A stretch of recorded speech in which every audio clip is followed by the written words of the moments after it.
Get out of the way. Okay, so good afternoon, everyone, and greetings. Thank you all for coming. My name is Hugh Mayers.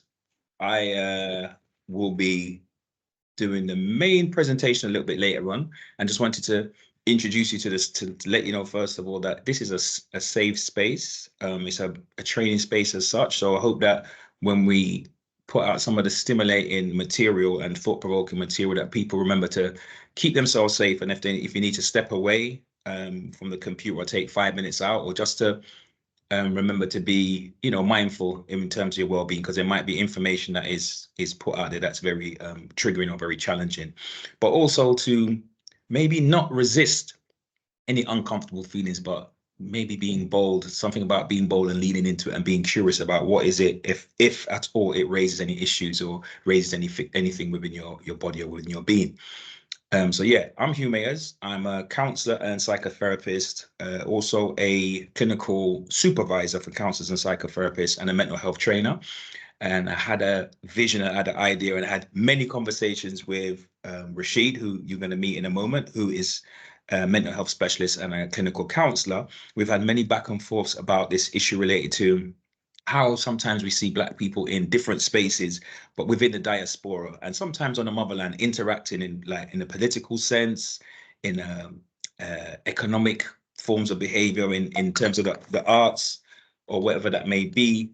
And it's been troubling, and we said, we're a solution-focused people. We're a solution-focused people. So is there a way of us actually utilizing our professional training and our knowledge of the Black community? And we're going to get into what that actually means, because it's probably got several meanings and definitions, and talking about Blackness. We're going to put forward this public discourse and see what comes up, because from the feedback and the conversations between ourselves and people that we discussed this issue with along the way, we said something's not quite right. We need a reset.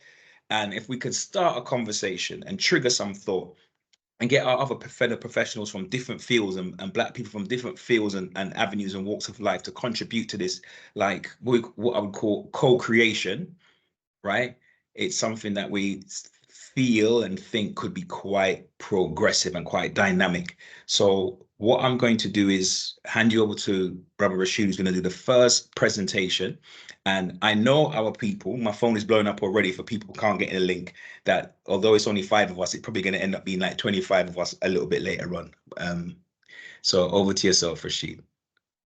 Greetings, everybody. Like Brother Hugh said, my name is Rashid Rose. Welcome to this program. I must say from the onset, you might find some things being said here today maybe uncomfortable, but necessary to be said. We don't intend to cause any harm or strain or embarrassment to anybody, but these systems have to be ruled out.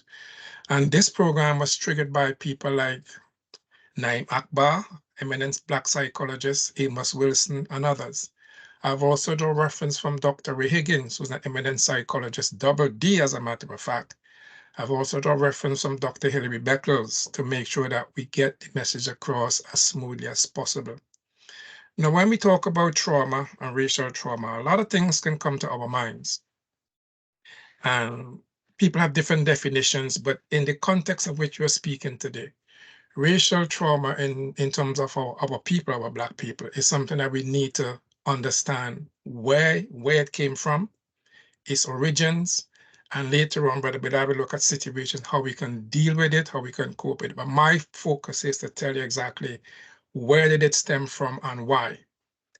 First of all, we're going to look at history. Around 1492, let's go back as far as that, when the Moors ruled Europe, or ruled Spain to be specific, they had some control over a large part of Europe, and eventually they were kicked out of Europe. Then Europeans decided never ever again to be ruled by Africans. So how do you make sure that this happened? They embarked on a program by an eminent psychologist then by the name of Willie Lynch. I don't know how many people have heard of Willie Lynch. His work is scattered all over the internet. So when you get a chance, for those of you who don't know Willie Lynch, you need to Google him. he was brought in by the Europeans in and around the implementation of slavery to create a program of behavioral control. Let's use the word here clinically, behavioral control. Willie Lynch set out a set of principles which made sure that the Africans will never be in a position again, I use the word here again, to control or rule over Europeans. His method is well logged. Like I said, it's all over the internet. It's well logged. And his method is being implemented with great precision. The impact of his method is realized today. We have developed, and I say we Black people have developed inferiority complexes as a result. And for those of you who want to take some time out later on to research the entire message, it's quite long and it will be impossible to read it out in a program like this. We'll be scratching for time. So Willie Lynch is one of the chief instigators of this program in terms of implementing a program of controlling behavior. Now, this program have had detrimental effects on the lives of African people.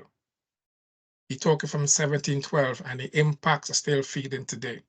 What I'm going to do, I'm going to cross-reference this with a professor called Dr. Hilary Beckles, because we might be argued, oh, since 1712 is a long time, we should have overcome that through slavery. No, it don't work like that. Dr. Hilary Beckles, he's from Barbados, and he's argued today in the Caribbean people are struggling with hypertension and diabetes.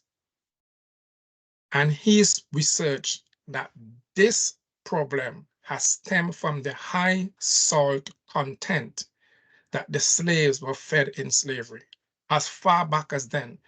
So the equation is, if today Caribbean people can be suffering from hypertension and diabetes based on a diet so many years ago, the same can be said about a message which has impacted us then and still impacted us today in terms of the Willie Lynch concept.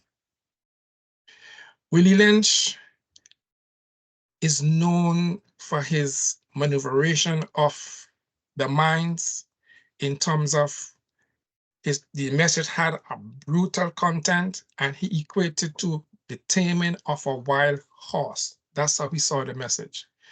Because we, or he, I should say, couldn't allow the slaves to run wild on a plantation. They had to find some way of controlling their behavior. So he devised this plan to make sure that activities, the way they think, the way they behave, like I said, in terms of diet, was controlled and maintained to a great extent. So, everybody with me so far? Oh yeah. Yeah. I hear you, brother. I know what it's like sometimes. Any questions? Any questions this far? Anything need to be clarified this far before I go on? Because, like I said, we're going to be cutting into some wounds. If people want to raise any questions at this point, we can do that now, or can wait until later and we have an open session. Tell me what you want to do. I'm here for you. Shall I continue? Yeah, I'm good. Continue. But I just want to say about, I'm going to remind us about call and response, because, you know, if we're sitting in a physical space together, we can look in people's faces, see body language and stuff like that. It's fine that people have their cameras off. That's fine. But sometimes, because even I've got mine off for the moment while I sip my water, but, you know, you might be speaking and feel like, is everybody disconnected and left the building? It's just me wanting their talk. But this is why I'm asking: is everybody comfortable? Because I don't want to feel alone. I don't want to feel alone because I need to know I'm reaching out to people. So yes, I need to reach out to people. Keep on keeping on. All right. So continue. If there's anything that you need clarifying at this stage, hello, welcome. Please indicate, can you clarify that, brother? What do you mean by that? So we feel more interactive. Don't let me sound like a lecturer. It's not a lecture. So we don't hit the lecture today. All right. Now, these principles not only transform the African, it also influence the way they perceive themselves and the way we are perceived by others. We got that. So Willie Lynch's measures had a profound effect on behavior and in terms of mind control, because he said this message, in further we look at it, he said, if implemented, it could control behavior for 300 years or for a time to come, an indefinite time to come. Now, this is well referenced, I said, across the internet. So it's not something I'm coming up with. Now, people, like I said before, this is why I made the cross reference to Dr. Hilary Beckles. If people then with a high salt content diet could be still struggling today, the descendants are struggling today with hypertension and diabetes, we certainly can make the connection between Willie Lynch's message and the behavior and the trauma of our people today, because our people today are seamlessly disorientated as a result of this message. A lot of people don't know. People think the fact that Black people disconnect with each other and shoot up one another and don't get along with one another, and we have behavioral problems, people don't know where this comes from. We wasn't always like that.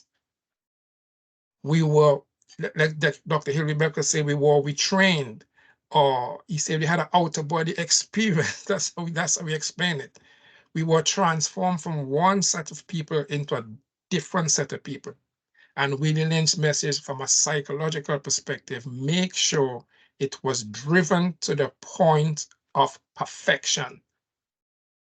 So these principles not only transform the African, but it also influence the way Africans perceive themselves and the way we are perceived by others. You look into places like India today, Black people are shunned, scorned. To certain parts of Europe, we are shunned, we are scorned, we are looked down upon by most races, if not all. Chinese, well, they are the masters of racism. I mean, they're in Africa doing what they need to do for their own ends and purposes.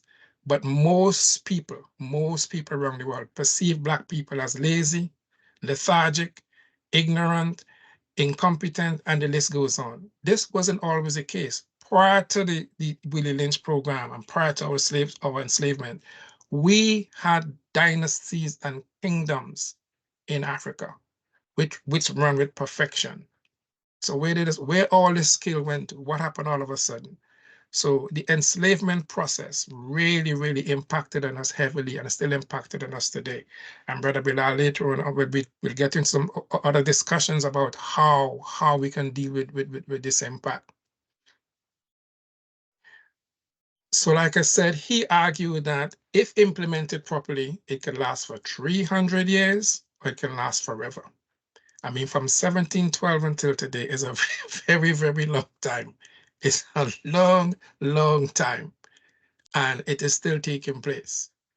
Like I said, I will draw some references later on how this has transformed the behavior of certain people and how it impacted on us and ways that maybe we're going to get around that. We can then see this has come to fruition with the help of the media today. What has not been fully addressed is whether the press deliberately support the white supremacist agenda or whether media participation has been transformed into something less intentional but equally dangerous. We got that. Could you repeat that? Could you repeat that, yes, brother? Could you repeat that? We can see. I didn't want that to whiz by. That was a bit deep. Right. Go again. We can see that this has come to fruition, the Willie Lynch program, with the help of the media. For what it has been fully addressed is whether the press has deliberately supported the white supremacist agenda or whether media participation has been transformed into something less intentional but equally dangerous. We got that. So the media is playing its role.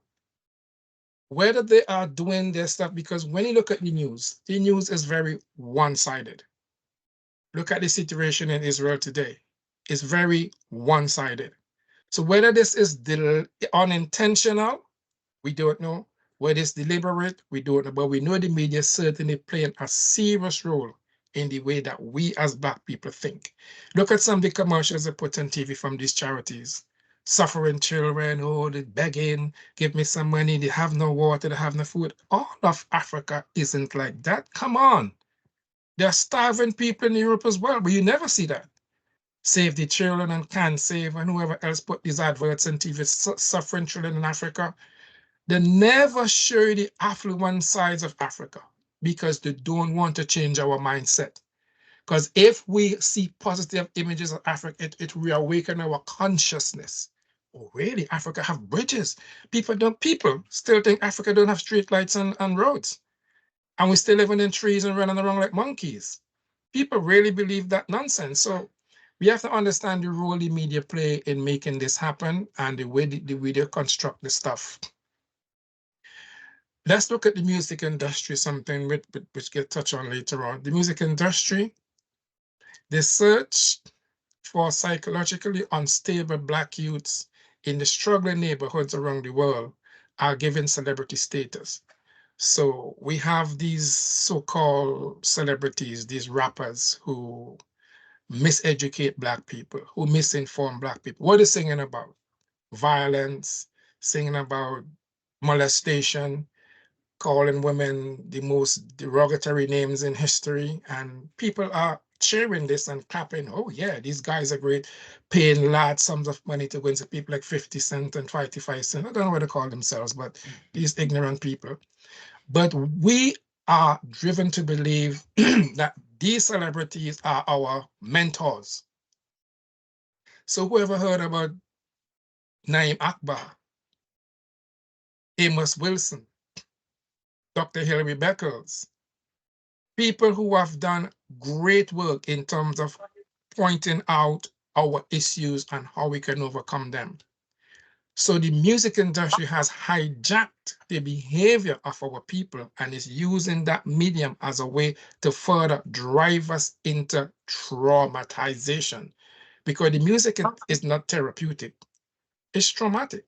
Singing about violence and how to shoot people, and women singing about the anatomy and what to do. I mean, it's slackness to the highest content, but we are digesting that. And in digesting that, it's really a traumatizing experience so that people realizing that. So the music industry, yes, is playing a significant role in undermining our growth, undermining our development. The media too is playing a role in terms of how we behave and how we control ourselves. And last but not least, this is how the West is making sure that the prophecy of Willie Lynch does not die. So things are put in place today to make sure that that message from 1712, which is a long, long time ago, is refined, rebuilt, repackaged, and delivered to us in what? We're in 2024 with great effect and precision. So the message has been redeveloped, the media is playing its role, the governments are playing their role, and we are sitting in a situation where so programs like this, my brother Hugh has devised, is not an abstract program. It is designed to educate us as to what has happened to us as a people. Like I said before, we weren't always violent to each other. We weren't always going around molesting people and begging. We were a very spiritual, powerful people worldwide with dynasties and kingdoms, and it's all come crashing down. And don't forget, in 1886, after the emancipation of, well, the so-called emancipation of slavery, the Europeans then went into Africa. And for those of us who know about King Leopold and his wickedness, they went into Africa, and today, Africa is in an absolute mess. So from Willie Lynch to where we are today, the program has continued. Any questions, any observations, any remarks, please feel free. So that's a brief outline as to where the trauma originated from, and we can have an idea what happened to us. And I make the connection between that and Dr. Hilary Beckles in terms of our dietary situation. So both are connected. Both are certainly connected. I had to make that relevant discussion. Brother Bilal. Thank you for that, Brother Rashid. Much appreciated. Thought-provoking as usual, as you always are. Maybe some haven't heard you, but like I know how you get down. So much appreciated for that. And I guess I just wanted to open a space, give everybody a few moments to just maybe kind of like process that, because it's not everyday material. It's not what we're going to see on CNN or BBC One. So just to take a breath and just collect yourself, and maybe whether it's you feel free to unmic and ask a question or make a comment, or even if you want to leave the comment in the chat, that's fine. But I definitely think I have a question, but it would be selfish of me to maybe go first, or maybe I'll just do that. Oh, Imani has her hand up, so Sure. Go ahead, my sister. Go ahead, my sister, by all means. Yeah, sorry. Thank you, Rashid. Yes, and thank you, Hugh, for inviting me to the session. Yeah, I can really identify with what you're saying. I remember the Wiley Lynch speech when I started to look into my history many, many years ago. I used to go to Education for the Black Child, been to many different conferences, and, you know, even organised conferences as well, with the likes of Francis Cress Selwyn, who wrote the ISIS papers, Anthony Browder, who wrote the Broder Files, Akrush. Yeah, there's so many names that we could throw out there, and these scholars have been writing about this situation for a long time. And myself being a Christian now, you know, we do study the word, and within the word as well, there's many clues as to things that are going to happen, and certain things will have to come to pass. But that whole generational, where we were struck and used as a tool for making money, and treated in a way that was, you know, it is unspeakable, really, you know what I mean? So, I mean, there's so much, and as you said, that what keeps happening from dispensation to dispensation, different, it kind of changes its format and on how we are controlled and how we are sensitized. I mean, if you want to look closely, even just at what happened the other day in terms of being with the pandemic and what happened there, sensitizing people. You know, we had Brexit, but then we needed to close everywhere off in order to action Brexit, and then move forward into this this new world order. You know, so we had to close that one port, distract the people, and within that there was a few distractions happening there with the Black Lives Matters, and if you go and look behind that, what happened behind that, and if you look into the companies and the money that funded those companies, you know, so there's a lot going on there. I mean, it's massive. It's really bigger than us. There is a whole generational trauma that is still taking place today. I wasn't around yesterday, but I'm around today, but I can still feel spiritually those things. When I went to school, I was called Black as the Ace of Spades, Black this, Black that. There was a lot of things that went on, and I still remember that today. So that trauma still lies in my veins. But I've risen and woke up, and I'm still working on myself, still healing from things that have gone on within my own family and my experience as a child growing up. And so I've had to look back, a bit like the Sankofa bird, go back and to look forward and really heal. And I was at an event at the weekend which was called Women at the Well, and we talked about this generational curse or generational trauma that's there, that the patterns that we have picked up from our parents and going back, and it's how do we deal with it? So we were asking the question, how do we deal with it? And one of my things was looking back at myself, but then there's also that communal trauma. There's that, you know, because even if you look back in 2017 when the bombing took place in Manchester, you know, still traumatized people. Even in London on the trains, my daughter was on that on the train, on the tube at that time. Do you know what I mean? There's still a trauma. There'll always be trauma around in all cultures. I'm sure if you go and talk to Europeans, Asian people, they'll remember those specific things. And I do feel now it's not really, I still think there's still a thing between the African Caribbean people, but at the same time, I think a lot of cultures are being also controlled. It's not just ours Yes, alone, certainly, but we have certainly, to certainly. look to self, because if we don't heal self, we're never going to move forward. If we don't heal self, we're never going to move forward. We're never going to get out of this thing of trust. The Wiley's lived speech talks about the divide and rule and conquer. It talks about, it's still in Jamaica today, the light skin versus the dark skin people. You go to India, I've been to India, the highest settlement of African people live in India. They live up in the mountains and they come down for the festival. Do you know what I mean? So it's like, well, don't you come down anyway?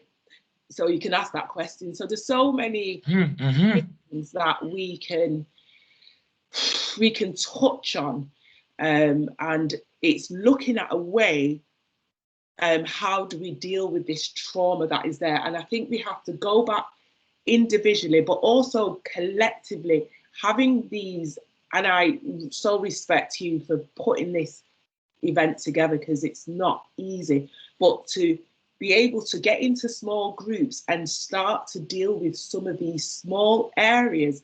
And then how do we go out to the wider community and start to share? But then are there people around psychologically to help those people go into the trauma?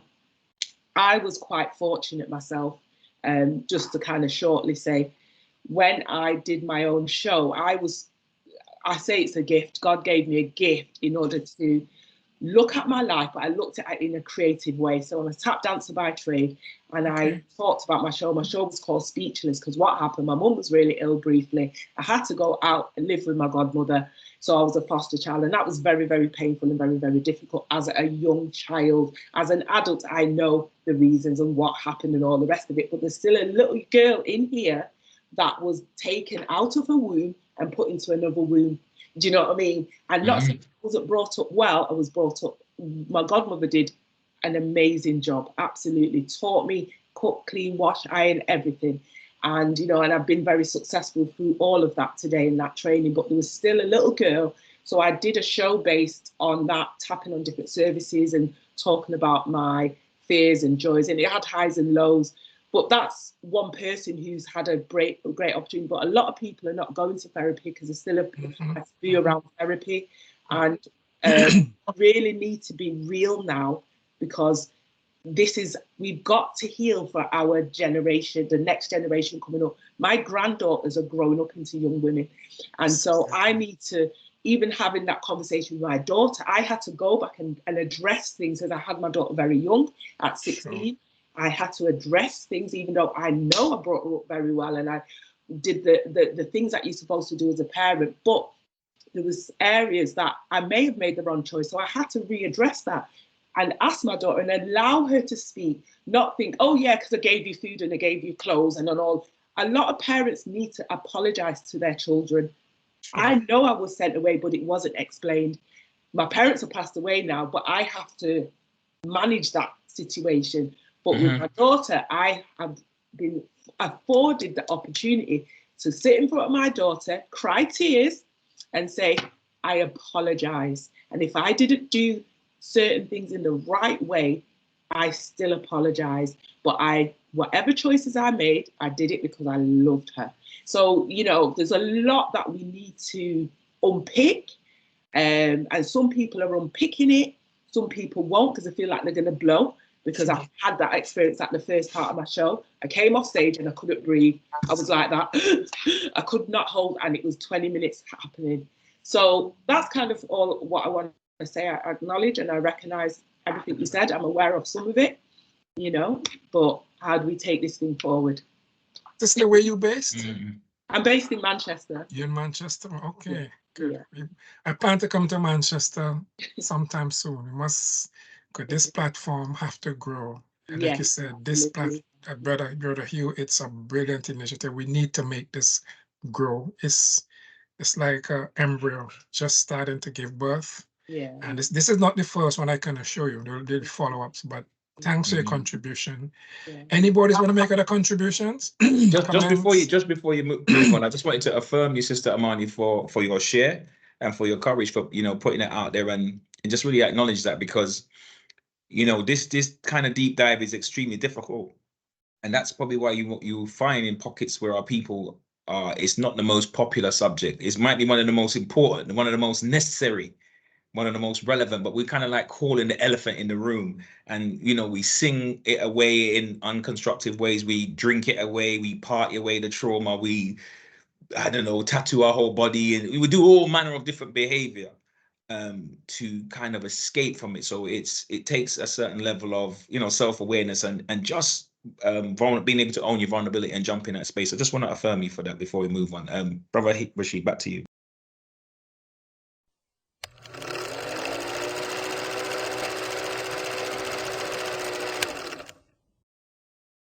A Jamaican artist proudly flaunts his lightened skin achieved through bleaching. Unfortunately, bleaching has become an epidemic in African and Caribbean nations due to the influence of Western media promoting a European beauty standard and perpetuating colorism. Pals, how can we combat colorism and the practice of bleaching? Boy, uno niggas, them skin tone and make on a girl just jump. Remember that. Mom, don't understand? Whiter than the white days. School, no man, out, we out there, no man. No cap. Outside with it. Forward, man.